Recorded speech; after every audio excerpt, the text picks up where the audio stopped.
네, 안녕하세요. 이제 3차시 수업을 진행하도록 하겠습니다. 자, 이번 시간은 백의 인지 이론, 우리가 그 앨리스하고 이 백의 인지 이론이 중요하죠. 요거에 대해서 학습하도록 하겠습니다. 오늘 학습 내용은 백의 인지적 성격 이론의 개요하고 백의 인지적 성격 이론의 주요 개념들, 그리고 인지 모델과 인지적 왜곡에 대해서 학습하도록 하겠습니다. 사실 이 인지적 왜곡은 우리가 취업에서도 이런 왜곡되는 것을 좀 많이 바꿔줌으로써 어떤 취업 활동을 더 열심히 하도록 만드는 그런 상담료로도 많이 씁니다. 먼저 백의 생애를 살펴보면 백은 1921년에 태어나서 2007년에 사망하셨습니다. 그래서 1921년에 그 로드 아일랜드 출생이고 42년에 그 예일 의과대학에 입학해서 정신과 전공을 했고 또 인지치료를 이제 집단장애 사용하기 시작을 했으며 그 1977년에 학술지를 창간을 하고 1979년 우울증으로 의한 인지치료를 발간을 하면서 활동을 시작을 했습니다. 그리고 2007년에 이제 사망을 했습니다.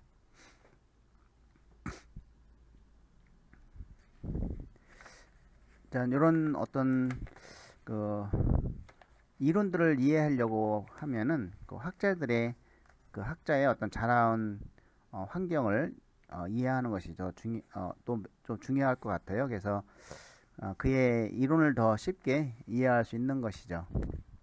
요 백은 러시아계 유태인 미국 이민자인 부모에서 태어났고 이 오남매 중 막내 아들로 태어날 즈음에 이 어머니는 외동딸의 사망으로 우울증을 경험을 했고 또 이 백은 어렸을 때 팔 부상으로 평생을 고생했으며 이런 불안 증세로 학교에 자주 결석을 한 것이죠. 백은 어렸을 때부터 자신의 어려움들을 인지적으로 해결하기 시작하였고 이러한 경험은 우울증을 치료하는 데 이용되었습니다.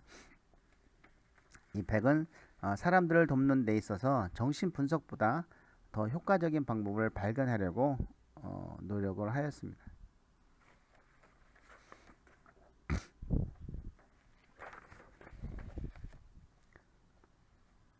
이 백은 우울증 환자를 상담하면서 어떤 그들의 인지적 요인이 증상에 영향을 미치고 있다고 본 것이죠.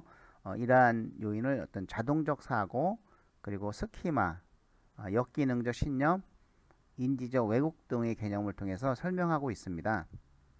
자, 이 자동적 사고라고 하는 것은 그 마음속에 계속적으로 진행되는 인지의 흐름인데요. 이러한 자동적 사고는 정서적 반응으로 이끄는 그 외부 자극이나 상황에 의해서 촉발된 개인 생각으로 선택이나 어떤 노력이나 선택 없이 자동적으로 일어난다는 것이죠. 그래서 이런 자동적 사고는 사람들이 자신의 경험으로부터 생성한 어떤 가정, 신념, 기대, 규범 등을 반영하고 있습니다. 그래서 이 개인의 감정, 행동, 신체 반응에 이제 큰 영향을 미친다고 하는 것이죠. 이런 심리적 장애를 가진 사람은 이런 현실 사건의 의미를 부정적으로 왜곡하는 이런 자동적 사고를 지니고 있다고 합니다. 어떤 사건이 일어나면은 그거를 자동적으로 부정적으로 왜곡한다는 것이죠.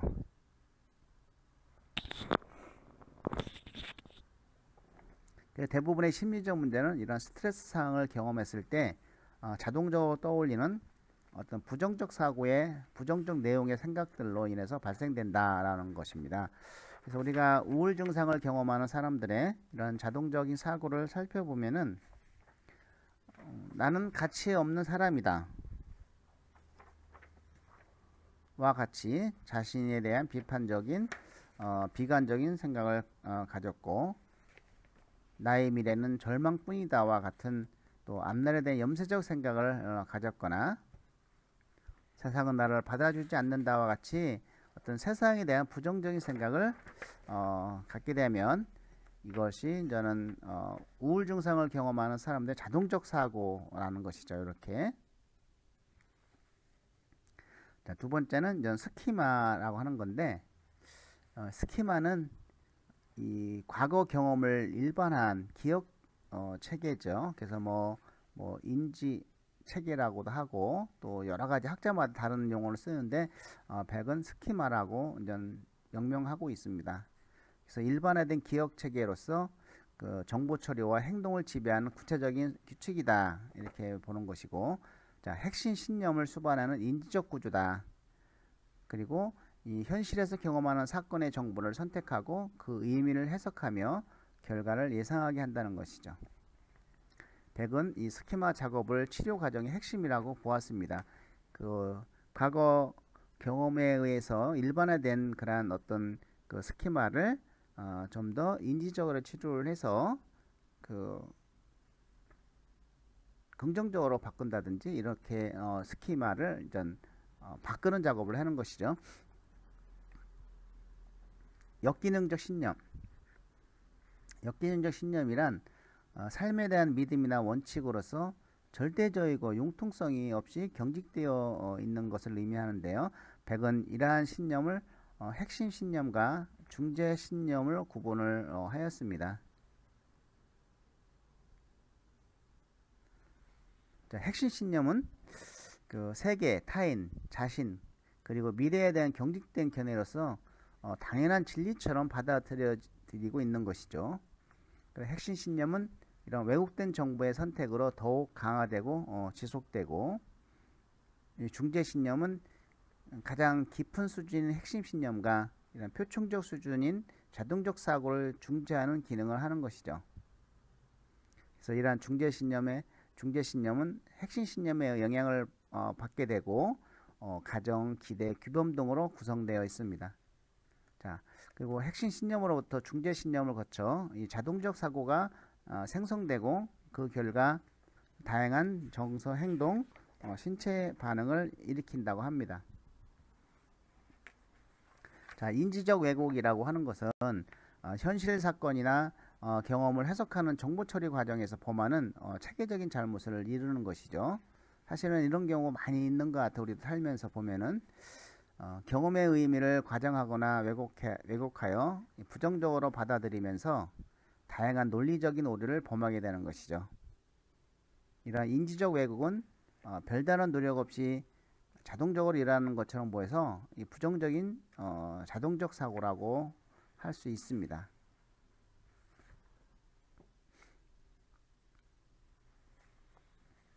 자, 역기능적 인지도식을 살펴보면은 세상을 살아오는 과정 속에서 자신의 삶에 관한 이해의 틀을 형성하게 되는데 이러한 이해의 틀을 형성하게 된 것이 바로 삶의 인지도식인 것이죠. 자, 그런 삶의 인지도식이 역기능적 인지도식을 살펴보면 내 가치는 타인이 평가한다. 또 똑똑하며 돈이 많아 행복하다. 이런 게 다 왜곡된 역기능적 인지도식인 것이죠. 타인의 사랑 없이 행복은 없다. 또 도움을 요청하는 것은 나약하다. 다른 사람을 믿을 수 없다. 이런 것들이 역기능적 인지도식이다. 이러한 역기능적 인지도식은 이 부정적 내용의 자동적 사고를 활성화시킨다는 것이죠.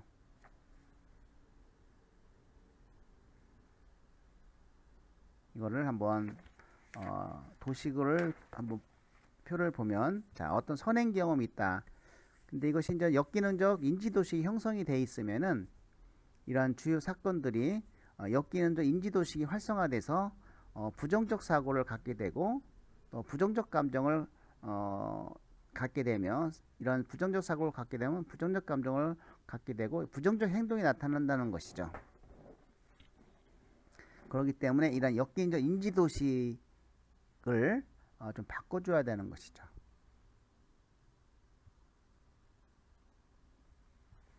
자, 이 백이 제시한 인지 모델을 간단하게 살펴보면은 다음과 같습니다.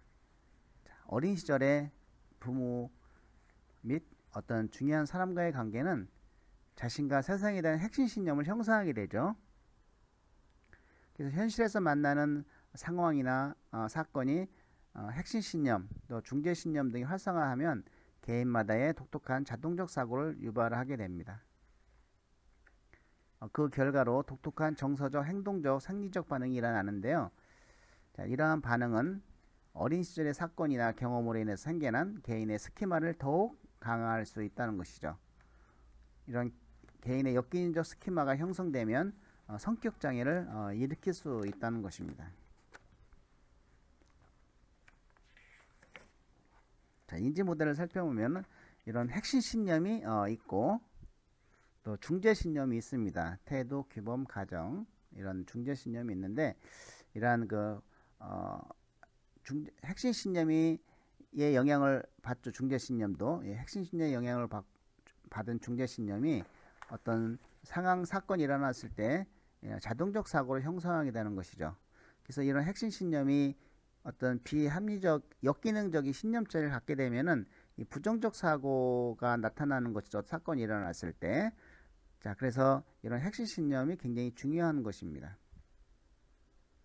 이런 자동적 사고가 일어나면 반응이 나타나는데 이것이 정서적, 행동적, 신체적 영향을 미친다.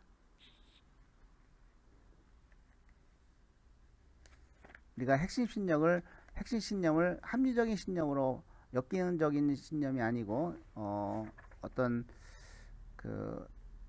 합리적인 신념을 바꿔주면은 어떤 상황이 일어났을 때도 이 자동적 사고가 부정적으로 안 나오면은 정서, 행동, 신체적인 반응도 그렇게 나쁘게 되지는 않겠죠. 다섯 번째는 인지적 왜곡입니다. 여러분들은 이런 인지적 왜곡 중 가지고 있는 것들이 있어요. 자기가. 그래서 나는 어떤 인지적 왜곡을 잘 쓰는지 또는 내가 가끔 쓰는지 이걸 한번 생각해 보면서 한번 보도록 하겠습니다. 사람들에게 나타나는 다양한 인지적 왜곡의 유형에는 일단 자의적 추론, 선택적 추상, 과일반화, 극대화 혹은 극소화, 또 개인화, 이분법적 사고, 정서적 추론, 긍정격화, 파국화, 명명 혹은 잘못된 명명 등이 있는데 그 특징은 한번 살펴보면 다음과 같습니다. 자, 이 자의적 추론은 충분하고 적절한 증거가 없는데도 결론에 도달하는 것이죠. 이러한 왜곡은 그 상황에 대한 비극적 결말이나 최악의 시나리오를 생각하는 것입니다.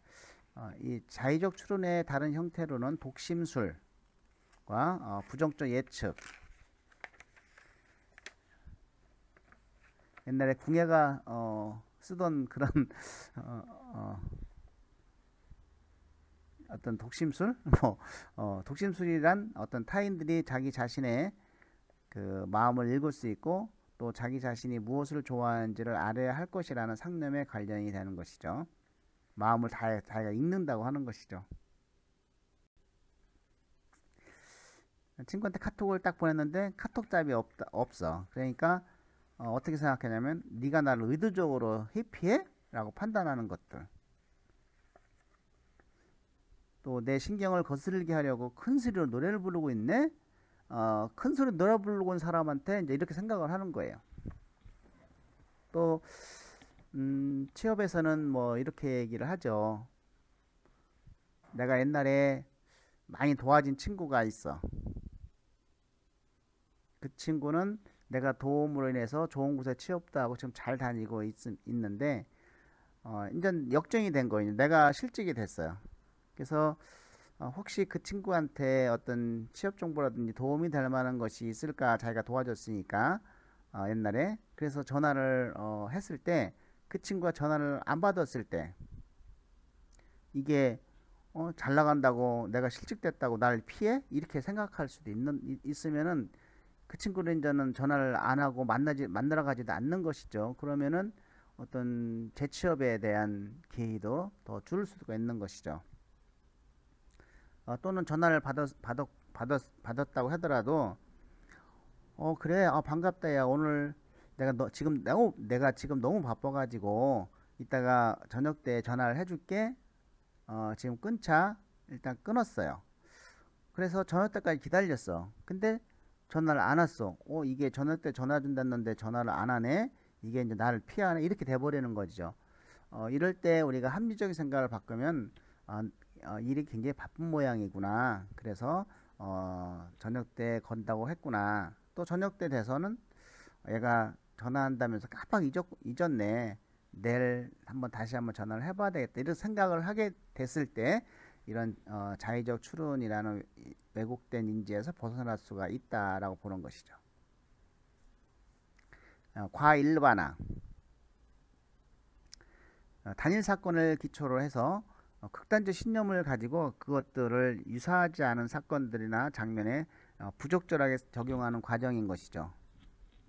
그래서 이런 과일반화에서 성적 피해자는 한 가지 사건에 기초한 결론을 광범위한 상황에 적용시키는 겁니다. 뭐 예를 들어서 한두 번의 실연으로 또 실연당할 것을 예상해서 더 이상 연애를 하지 않는 것이죠. 한 번 내가 실연당했어. 한 번 정도, 뭐 한두 번. 그렇다고 이제 연애 아예 안 해. 그게 너무 과일반화된 것이죠. 또 짝꿍이 첫인상이 좋았어. 좋으니까 댐댐이가 올바르고 선호하다고 판단하는 것이죠. 뭐 이런 과일반화를 안 가질 과일반화 같은 것은 사실은 거의 없을 우리들은 해당되지 않는 해당되지 않는 것 같죠. 뭐 7, 8번 연애 실패해도 또 하고 또 하고 또 하죠. 그래서 뭐 어떤 사랑으로 공허해진 가슴은 뭘로 채운다? 사랑으로만 채워질 수가 있다는 것이죠. 우리가 하트에 이렇게 보면은 어떤 외로움과 또 자기가 어떤 채워지지 않는 것이 있으면은 이렇게 가슴 한 군데가 비어 있겠죠. 근데 그 빈 곳은 빈 걸로 인해서 생긴 그 사건으로 채워졌을 때 이게 해결되지 않을까, 뭐 이런 생각을 해봅니다. 사랑해서 실패한 사람은 다시 사랑을 해야지 그게 외로움이 없어지고, 가정의 행복을 찾지 못한 사람은 그 가정의 행복을 찾았을 때 그게 이제 메꿔지고 하는 것이죠. 뭐 이거는 제 생각입니다. 여러분 어떻게 생각하시는지요?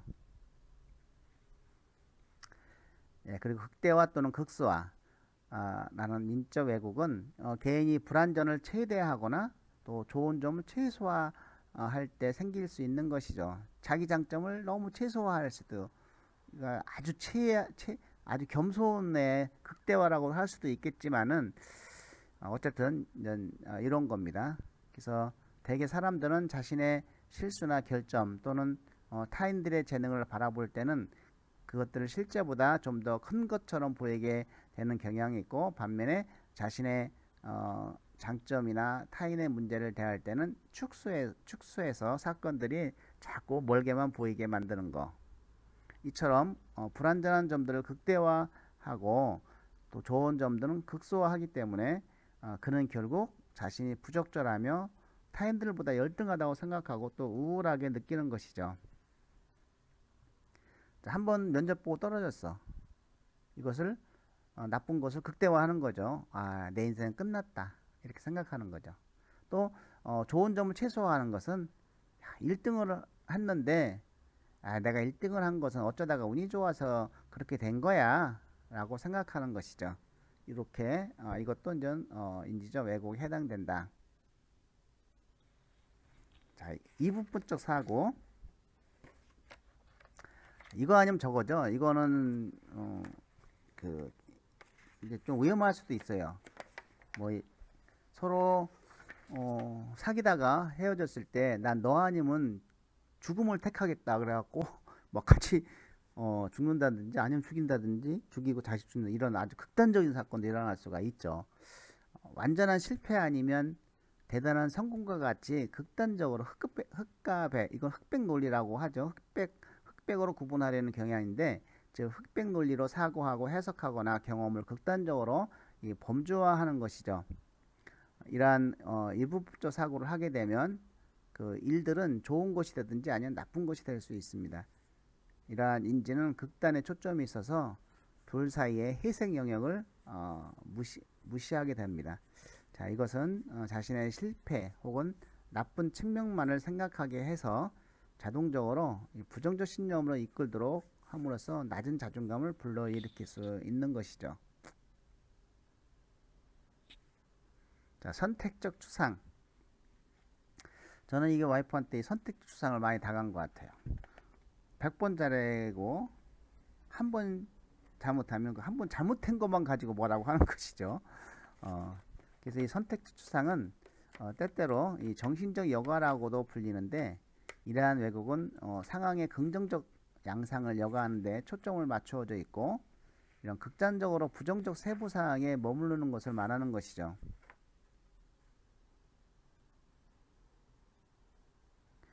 사건의 일부 세부 사항만을 기초로 결론을 내리고 전체 맥락 중에 중요한 부분을 간과하는 것입니다.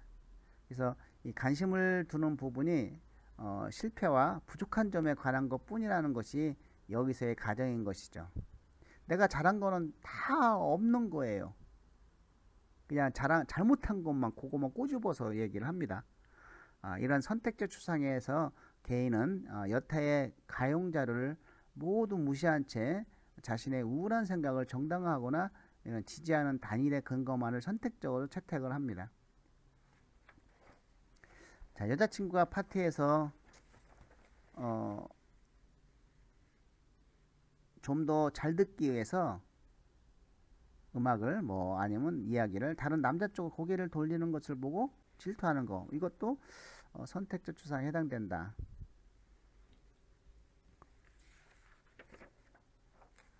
또 이 개인화,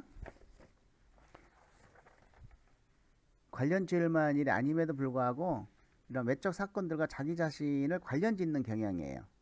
이것을 종종 잘못된 개인이다, 자기한테 돌아오는 거 잘못돼서 개인이라고 불리기도 하는 이런 개인화는 책임져야 할 사람은 아무도 없다는 가정을 내포하고 있습니다.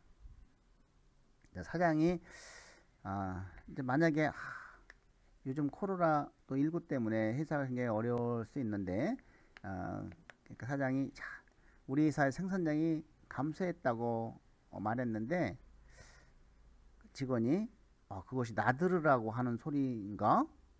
라고 아는 것이죠. 그렇게. 또 엄마 아빠가 막 싸우니까 내가 시험을 망쳐서 저렇게 싸우나? 라고 하는 거예요. 그러니까 엄마 아빠의 싸운 것이 어떤 자기의 계속되는 것이죠. 기인하는 것이죠. 그것을 잘못된 기인이라고 하는 겁니다. 이 정서적 추론, 정서적 추론의 잘못된 양상은 이 정서적 감정이 어떤 왜곡으로 보이지 않고 현실과 진실의 반영으로 여겨지는 것이죠. 이는 사람이 정서적 경험에 근거해서 그 자신 또는 세계 혹은 미래에 관해서 추리하는 경우를 말하는데, 자, 이 왜곡은 자기 자신의 정서를 그 사실이 실제로 그렇다고 보는 데에 대한 근거로서 취하는 것에 관련이 된다고 합니다. 자, 논리로는 나는 느낀다, 고로 존재한다는 것이죠. 내가 느낌으로써 정서적으로 내가 존재한다는 것이고, 또 나는 부적절하고 느낀다, 이렇게 느끼니까 고로 나는 쓸모없는 사람이라고 추론하는 것이죠. 그래서 이 자신이 부적절하다는 느낌을 통해서 아무런 쓸모없는 사람이라고 단정하는 거, 이런 것이 저는 정서적 추론이다라고 보고 있고, 긍정 격하인 것이죠. 자신의 긍정을 낮추는 것이죠. 개인이 자신의 긍정적 경험을 이런 격화시켜서 평가하는 것을 말하는데, 따라서 내담자는 이런 긍정적 경험을 감소시키거나 그것을 부정적 경험으로 전환함으로써 이런 모순되는 증거에도 불구하고 이 왜곡된 신념을 유지할 수 있도록 하는 겁니다.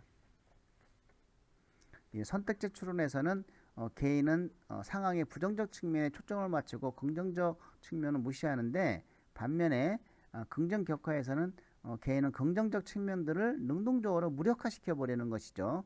자, 이것은 진실로 승리의 문턱에서 패배를 자초하게만 어처구니 없는 왜곡이라고 합니다. 자, 시험 공부를 열심히 해서 성적을 잘 받았음에도 불구하고 이를 자신의 실력이 아닌 운에 의한 것을 돌려버리는 것이죠. 자, 파국하는 이 왜곡은 개인이 걱정하는 한 사건을 취해서 지나치게 과장해서 두려워하는 것을 말합니다. 자신을 계속 파국화시키는 사람은 이런 광면천지에서도 먹구름만을 바라보거나 그것을 창조해내는 것이죠. 이처럼 재난에 대한 과장은 세상에 곧 종말이 닥칠 것이라는 두려움 속에서 살아가도록 하는 원인이 됩니다. 자, 길을 걷다가 개에 물린 사람이 나는 이제 곧 광견병으로 목숨을 잃게 될 거라고 생각하는 것이죠. 이런 것이 이제 파국화가 될 수 있다. 이 명명과 잘못된 명명. 자신에 대한 부정적 견해는 어떤 잘못에 근거한 자기 명명에 의해서 창조가 되는데요.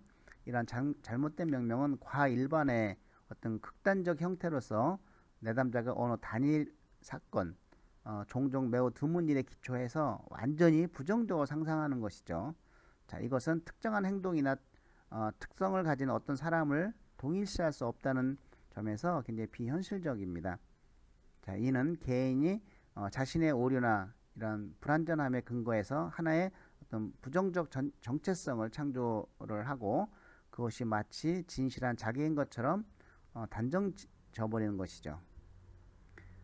예를 들어서 자신의 잘못을 과장해서 나는 인간 쓰레기다라고 명명해 버리는 것이고, 또 한 차례 지각을 한 학생에게 지각대장이라고 하는 이름표를 붙이는 거, 이런 것은 정말 잘못된 명명이다라고 볼 수가 있습니다.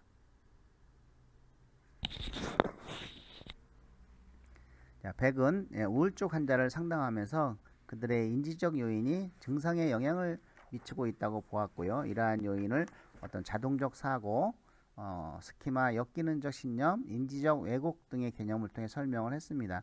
이런 자동적 사고는 마음속에 계속적으로 진행되는 인지의 흐름이고, 이 정서적 반응을 이끄는 외부 자극이나 상황에 촉발된 개인 생각으로 이 노력 없이 선택적으로 자동적으로 일어나는 것을 이야기를 하고요.